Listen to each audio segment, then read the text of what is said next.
I know it's bad to make tea in the microwave. I used to have an electric kettle, but we didn't have room in this apartment during this move, so I had to get rid of it, so I'm very sorry.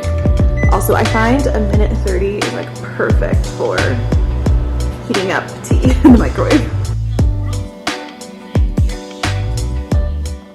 Hello everyone, welcome back to my channel, or welcome if you're new. Welcome to my first ever reading vlog. We got someone here. This is Goose, my roommate's cat, one of them, who I love, and he's just chilling with us today because, guys, this is the perfect day to film this video. It has been raining all morning, storming. We have actually the most light that I've had all day right now, so I was like, okay, I'm gonna sit down and film these bigger parts, but I've just been in such a cozy mood today, and I thought this would be the perfect time to do this video. I didn't know if you guys would like this on my channel because I'm not a book vlogger, I'm not a book YouTuber, but I, in the past 2.5 years, like starting in 2021, I really got into reading. 2022, I took it seriously, and this year I'm like on my reading grind. And so I've been talking about it a lot in my monthly reset videos, in other videos on my Instagram. I know reading is kind of trendy now even. We're talking about it a lot, which I love. I think it's such a good hobby. It's so fun. And I was like, would you guys want to see like a video dedicated to books, dedicated to reading? And a lot of you said yes. I was surprised. So here we are. I don't really know exactly what this video is going to entail, but I kind of have an outline of what I want it to look like in my head. We're going to be talking about books that helped me get started with reading, like books that I read back in 2021 where I was like, wait, this is really fun. I'm gonna go to the library. I'm gonna talk about the Kindle Paperwhite that I have, talk about like what it was like going from paperback to Kindle, and talk about the Libby app and how I get free books on my Kindle through the library. I have not paid yet for a book this year. So like I said, I started reading in 2021, and I want to kind of go over the books that got me into reading in case like that's you, in case you're like, I want to start reading. It seems like a really fun hobby. I'd love to read before bed. How do I get started? These are the books that kind of helped me realize that reading fiction could be fun, because I read nonfiction literally all throughout school, high school. Obviously, I would read fiction books for classes, but I wouldn't read for fun until 2021. First book that I started with, which is such a classic book to start with, is The 7 Husbands of Evelyn Hugo, which is a Taylor Jenkins Reid book. That was the first fiction book I was like, you know, my friends are all reading this. I borrowed it from a friend. I obviously remember the plot to that book. I remember liking that book. I like Taylor Jenkins Reid as an author. She's also the author of Malibu Rising, which I've read, and then she's also the author of Daisy Jones and the Six, Carrie Soto. So she has she's a very popular author, and The 7 Husbands of Evelyn Hugo, especially like 2 years ago, was like the book.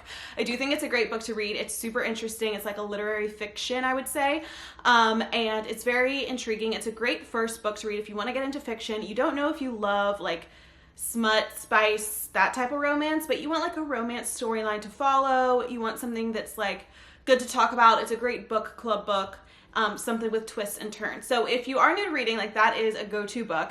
I read Malibu Rising last year, and honestly, I think Taylor Jenkins Reid's books are a little too sad. A lot of them have like a sad, soulful element to them, which is good in its place, but for like a modern book, I don't love. I like when books are sad in like a fantasy world, but a lot of her books are set in different time periods. This takes place between the 80s and the 50s. Obviously, Daisy Jones and the Six, if you watch the TV show, it takes place in the 70s. So there's a lot of like things that are just happening to women and situations that I don't love reading about. But if you want like a good literary fiction book that like makes you think and then like is impressive, I would recommend Taylor Jenkins Reid. I want to talk about the popular books first because I have read all the popular books. So I read, of course, It Ends With Us last fall. This and the sequel are the only two books that I read from Colleen Hoover, which is she's a really popular author. She kind of has like super fans or people hate her. I'm actually one of those that is in between. I loved this book.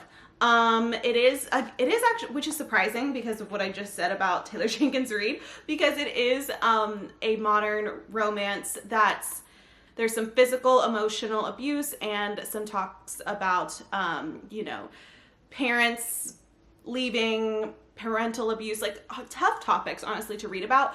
But I don't know why. I read this book in like 2 days. I thought it was one of the best books I've ever read that was like a deeper romance that really made you think. It wasn't just like a fun romance. So if that sounds like something you're interested in, I would love with this. There, of course, you may have seen the drama about the talks of turning this into a movie with Blake Lively. I would read the book before you watch that if you're gonna watch it, because I really did love this book. The sequel was more happy and it was still cute, but this book, it's a really great romance book if just to try and see how you like it. A little romance book that really made me enjoy this type of rom-com series is Just Haven't Met You Yet by Sophie Cousins. This one actually is a romance book that doesn't follow exactly like the typical romance rom-com plot line. Like, of course you can kind of figure it out partway through, but honestly, like, I had a friend read it and she actually didn't figure out the little twists till later in the book. So I feel like if you're like, I don't know if I'll like the typical rom-com book where it's so predictable, try this one out. I think it was super great. Okay, this is what made me realize, like, I love reading. I read this in the summer of 2021. This is Bridgerton's The Viscount Who Loved Me. So I obviously watched when Bridgerton came out, December 2020. Watched the first season, loved it, but I was like, I don't really want to read the first book. So that summer I grabbed Anthony's story, book 2. This book made me so happy. I read it on vacation in just a few days, and then I immediately handed it to Lucy, who was on the trip with me, and I was like, you have to read this while we're here. We both fell in love with it, and so when Anthony's season came out, season 2 of Bridgerton, I was so excited. I then went on and read almost all the other Bridgerton books. I've read one of the prequels. I've read up to Eloise's book. So I think there's 2 or 3 siblings that are a lot younger in the Bridgerton family that I haven't read their books yet. So basically, if you don't know Bridgerton, I'm sure you do, it follows the Bridgerton family. Each book and each season is a different daughter or son in the Bridgerton family. But what is tough about these books is that the show does not follow the books exactly. So if you're someone who loves the Bridgerton show, these may mess with your mind because they don't follow it exactly really at all. Like, especially the second book. Obviously it's the only one I have to go off of because I didn't read the first one and we don't have the 3rd season yet, but I already know, like, the plot lines are changed and shifted, which is fine, but it just threw me for a loop when I read this book twice before the season came out, and then I was like, wait, what? So just keep that in mind. While we're on this, Bridgerton is what got me into a lot of historical romances, so I have read a lot of historical romances, and I wanted to share another series that I read just this year, like in the winter. I like to read historical romances in the winter. A League of Extraordinary Women. I read book 1 and book 3, or maybe book 2, no, book 1 and book 3 out of this series, and it's like a very more empowering historical romance. I've read a lot of random historical romances, but these really stick out to me. They're during like it's during the suffragette movement, and so it follows suffragettes and their love stories. So I really like that as well for another like historical fiction read. I've read a lot though, of just random ones, and they're all super fun. Okay, and then the last kind of favorite book series that I'm going to talk about is ACOTAR and all of Sarah J. Maas. So you guys know I'm a Sarah J. Maas stan. My friend Skylar, my roommate, she is the one, she's been a reader like all throughout college and high school. Like, she never stopped from when she was little. And so I kind of want to do maybe a second video with her, and because she's the ultimate reader. Like, she reads all the time. She's who got me and Lucy on the ACOTAR Sarah J. Maas train. Okay, I did read it in 2022. So I started reading this in like February of 2022. I'm sure you've heard about it, but the first book is a Beauty and the Beast like trope of in a fantasy world. It was the first fantasy book I ever read, and I love Disney. I love Beauty and the Beast, so that's what got me hooked. And I was like, perfect. And then the last few chapters just take a turn, and then everyone says, of course, the 2nd and 3rd books in the series are the best. They're so good. I could not believe my mind. I was like, when I read this book, I was like, oh, so this is what reading is about. Like, if you don't even know if you'll like fantasy, just give it a try. It is very slow. Sarah J. Maas's books start out super slow. It's like dragging. You're like, I do not care. It's called world building, I learned, and it's where it's setting up this whole fictional fantasy world so that when you read about other characters, other creatures, other books, you kind of understand the world. So it does, all fantasy books I feel like have a slow start. This one especially. Just get through it, try it out. I love ACOTAR. I would recommend this to be the first series of Sarah J. Maas because it's the most fast-paced with still being a really great series, and there's 6 books in this. So the order that I read Sarah J. Maas is ACOTAR first. That's what I would recommend to do first. Then what I did was I read Crescent City. So this is 2 books. The 3rd book comes out in January. This is the 2nd book actually in the series. But I read Crescent City. These are huge. This is the biggest book I read in 2022. It's like 800 pages. I would read this series next. So it's in the Sarah J. Maas universe and totally different characters. It's like a much modern plot line. Like, it's fantasy. There's different creatures and different powers and mythical creatures, but they have like phones, they go to clubs. Like, it's a very modern fantasy world, which was weird to me because I had only known this world. I also thought it was funny, guys, when I was reading ACOTAR, and you know, they use the term fae, which if you read fantasy, you know, it's like a type of a fairy, like a mix between like a fairy and a human is how I picture them. So fae, I thought fae was just like an ACOTAR thing. I thought Sarah J Maas came up with it. In fact, that is not true. Fae are referenced in all authors of fantasy, most likely, depending on the book. But I just thought that was funny how I was like, oh, that's not just a Court of Thorns and Roses series term. This is the series, the 2 books I read next. So good. These are very fast paced. It's like a murder mystery. The first one, it's super good. Like, it starts off really good, actually. Like, you're intrigued. This series, you know, I started in 2022. I just finished it like 2 months ago. This isn't the first book in the series, but A Court of Thorns and Roses. This series is YA, so it's a little less romance, smut. It's more slow paced. It's more focused on character building. Selena, the main girl in this, she's amazing. She's an amazing character. I've loved reading about her in this series. I would say ACOTAR is my favorite series out of these 3, but you have to read all of them. If you read one and you like it, read all of them. So yeah, the Sarah J Maas universe, once you're in it, it's really exciting. On my TBR list for the fall is Fourth Wing. I am so excited because I've heard so much about that book. It's like a new fantasy book that apparently is amazing, and the second one comes out, I think, in the fall. So I want to read that as soon as probably September hits, and I'm really excited to read Fourth Wing. So that is on my TBR list. Apparently it's a really great fantasy. And then there's a few other genres that I've never read that I want to get into. One is mysteries. So the book that I'm reading to kind of get into this is like in a little book club. It's called The Perfect Marriage. It's like a murder mystery book that hopefully isn't too scary. I just don't like scary things. So we're gonna try that. So I'm still, like, even though I've been reading consistently for 2.5 years, I feel like I still have genres and books that like I'm excited to get into that are different, you know? If you guys ever need just like random book requests, you can go to my Goodreads. I'm of course gonna link it below. Goodreads is a super cool platform. I'll talk about that for a second. If like you're new to reading, you may not know. It's basically like a little social media log, personal log for books you're reading, what friends are reading, what they recommend. My favorite part of it is the yearly challenge. So you can set a goal for how many books you want to read each year. This year I set my book goal for 40 books and I'm 24 books read. And then I think last year my goal was 25 books and I read 23 or something like that. It's not loading. But what's super fun is you can like rate your books. You can see what your friends read and rate them. This is a great way where if you're like, I don't know what to read, go find like some favorite book influencers on Goodreads, see what their ratings are, see what they read. You can read the synopsis. It's a great way to just like have all your little books logged in an app.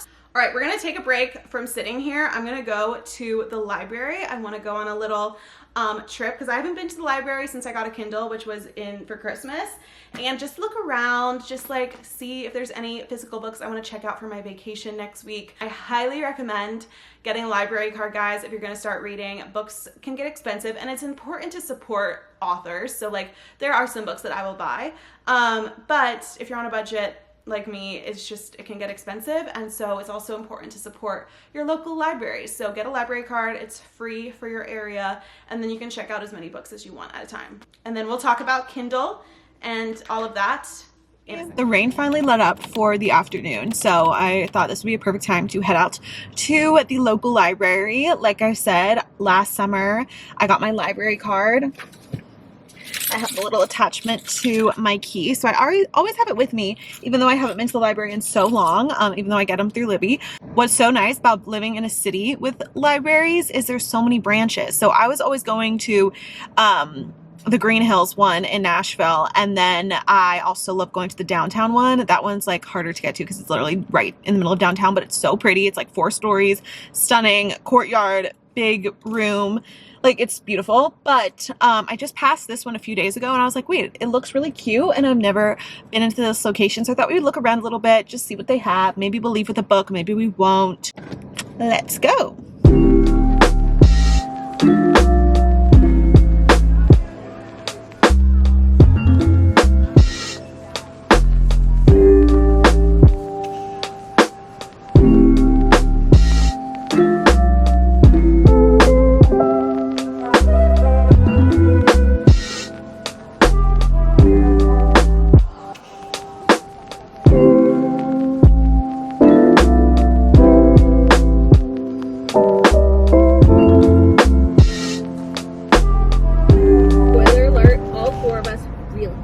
didn't find anything that I necessarily needed, but they did have a lot of good lucky finds, which are like brand new books that they have on shelf. So literally in the lucky finds and just on the regular shelves, they had like half the books that I just talked about and recommended. So don't forget about your local library. You can request them to get books, put holds on books. I am the biggest proponent for libraries. I've told all my friends to get a card. Back to the video. All right, we're back, and now I want to talk a little bit about my Kindle journey. And if you're thinking about getting a Kindle, I'm going to convince you, because I was like, I don't want a Kindle because I like getting my free books from the library. It wasn't even that I liked the feeling of holding a physical book, because this is so much lighter. I just was like, I want free books. And so when people told me about the Libby app, which is a free app, where basically you just connect your library card to it. I wish this was sponsored by it, but it's not. You literally just connect your library card to the app, and then you have access to all of your local library's digital books.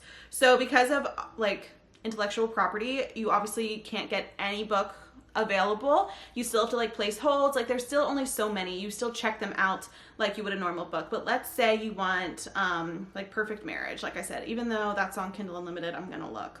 So you see it says Perfect Marriage, and then I can place a hold on it. I can read more about it, and it'll tell me like 0 out of 21 available copies. There's 3 holds for each copy. So I have all my holds coming up. Like I have these are the holds that I did, that I've placed. Let's see the books. I have 4 books currently on hold.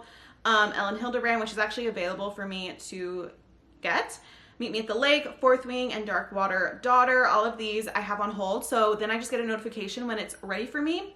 It tells me like about how many weeks, but sometimes that can get sped up if people like decline it or turn it in early. Books that are very popular, you can't take for more than 21 days. So just keep that in mind. You can't like have them checked out for more than 21 days. But literally guys, all I do is when I get the hold off my phone, I go to Read with Kindle, and then it takes you to Amazon, and you quickly just add it to your Amazon app. And then it shows up right here on your homepage of your Kindle. So that is how I get books for free. That's how I've not paid for a book this year. I literally just put all my holds on Libby. And then if some books may not be available at your local library, and that's where you can go and buy them through the Amazon Kindle store. And also you can purchase Kindle Unlimited. Actually, when you get your Kindle, you get 3 months free. So, and then other than that, it's like $10 or $11 a month. And they have a bunch of books on Kindle Unlimited store. Not like the super popular books, but just still great books that you can download for free. So I'm simultaneously reading a few different books right now, and one of them recently was in the Kindle Unlimited store, so I just could easily download that for free. So with a Kindle, like I said, it's a great gift, especially when they're doing their deals. They can be around $100 for the Paperwhite. That's what I have. It's a little bit dirty. I did not get a screen protector or anything. You can see the screen has such good clarity though. It is in black and white, so like if you're looking at covers of books, you're not going to see the book's covers in color. It's going to be in black and white. The more high-tech Kindles, I have no idea what features they have, so I can't talk on that. I just have the Paperwhite, which is like the basic one, the cheapest, but it's great. You just connect it to Wi-Fi. You can go on the store, but if you're not on Wi-Fi, you can read all the books that you have downloaded. And it makes it super simple. The battery lasts me like a month. If I'm reading at just my normal amount, like sometimes on the weekends and then every night before bed. That's like my normal reading amount. Sometimes in the mornings if I'm reading a nonfiction, it'll last me like a month. Like I haven't charged this in a few weeks and I'm still at 86%. So the battery life on these is crazy. These are so great if you travel a lot, or if you like constantly are going back from like your college dorm room to your house, or if you're on planes a lot or long car rides, because it's so light. Like before, if I was going to the beach, there's no way I'd want to pack like this many books. But you have unlimited books on the Kindle. It's also super comfy to hold. I know people like decorate them. I keep mine super basic. Like I said, I don't have the screen protector on it. I don't have a case. I don't have a pop socket. I don't put stickers on it. I just keep it really simple, which works for me. I probably should get a case for traveling and stuff, but guys, I just literally have the most basic version and I love it. I think it's great. Makes it super easy to get books anywhere you are. And if you're someone who likes to switch between multiple different books, like while you're reading them, depending on your mood, this is perfect to kind of switch back and forth from. One thing I'll say is mine plays ads when I turn it off. So like this is not the book that I'm currently reading. It's an ad for a book. I wish I got the version without the ads. You can choose that when purchasing on Amazon, or you can call and pay like a monthly fee to get it removed. I've also heard there's ways you can like kind of lie and get it taken off for free. I don't know if I want to do that. Obviously I don't want to lie, so I'm like, I don't know, I just deal with the ads on the front. But just keep in mind the Paperwhite, if you get the cheapest version, it'll have like these ads when you turn it off. I wish it would show the book that I'm reading's cover when I turned it off, but that's okay. It's also really thin and really small. Like here's my phone. It's thinner than my phone. And I have the 10X, not the Max, so like the smaller phone. But, or I have the 12X, but as you can see, it's like only a little bit bigger than my phone, but I love it. It's so cute. You can obviously adjust the brightness, you can adjust the text size, you can adjust the warmth of the screen, all of that. So I highly recommend getting a Kindle if you're reading like more than one book a month. I think it's perfect for traveling, for reading on the go, reading in the bathtub. It's super light to hold in bed. I can turn on my side easily and read. It's just like overall, if you're a reader, it's time to get a Kindle if you haven't already. So I'm gonna have the link below to my Amazon, and of course it's an affiliate link, but it's just through the Amazon shop and you can check it out. And literally every night before I go to bed, I just turn my phone off and I ditch this screen and I can just read on my Kindle. There's no notifications or anything. It's just my happy place. So I also took too long to get a Kindle. Lucy had one for a year before I got mine, and I should have listened to her sooner. All right, now it's time to read a little bit. So I'm gonna get cozy and we're gonna work through the books that I'm currently reading. I'm not gonna talk about that in this video because I will talk about it in my September reset video at the end in my little content corner. So if you guys ever want to know what I'm reading each month, I talk about it in those resets. I rate the books, I give a synopsis, if you should read them, blah, blah, blah. So yeah, make sure you watch to the end of the resets if you want to know what I'm reading every month, which is usually like 3 to 5 books a month for me.